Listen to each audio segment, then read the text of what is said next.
फुल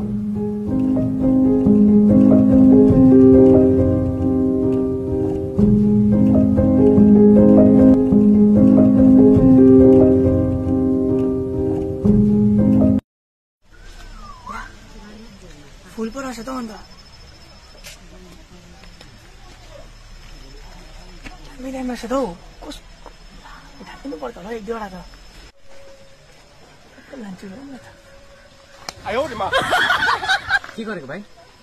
ओ भाइ के गरेको कस्तो दाम दाम रहेछ नि त चोर देख्छस् कि भाइ चोर जस्तो लाग्यो अन्त के गरेको अन्त यसो गरेर चाहिँ यहाँ कोही छैन भनेर होइन म त हेरेको नि अनि यसको नाम चाहिँ के हो यसको नाम यसको यो सेक प्लान्ट सेक प्लान्ट सेक प्लान्ट कसले भन्यो अब मलाई सिकाउँछस् रोप्नेलाई यो त स्नेक प्लान्ट पो बिर्सेँ नि त हौ स्नेक प्लान्ट अरू छ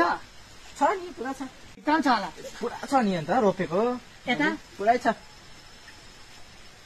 विभिन्न प्रकारको छ कि एउटा मात्रै छ विभिन्न प्रकारको छ यस्तो स्नेक प्लान्टहरू के प्लान्टहरू छ मानेक पत्ताहरू छ दुलो दुलो परेको मानेक पत्ताहरू पनि छ यो चाहिँ के हो यो यसलाई भन्छ मानेक पत्ता फुल कहाँ मानेक पत्ता के हो अन्त यो त ब्रोकन हाट पो त ब्रोकन हाट ए ब्रोकन हाट पो ए म बिर्सेँ नि त हौ म बिर्सिहाल्छु नि त फेरि केही थाहा छैन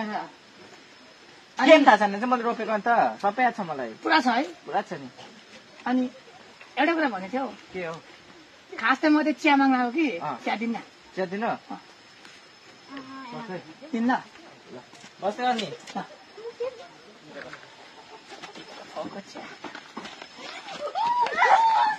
नमस्कार सबैलाई तपाईँले देखिहाल्नु भएको छ कि यहाँ स्वेत डाकोमा विभिन्न प्रकारको तपाईँले फुलहरू पाउनुहुन्छ यहाँ तपाईँ धेरैवटा छ यति मात्रै होइन विभिन्न अरू ठाउँतिर पनि छ तलतिर पनि छ त्यसैतिर पनि छ यदि तपाईँहरूलाई पनि फुल चाहिएको छ किन्नु मन छ भने स्वेत दासँग कन्ट्याक्ट गर्नु होला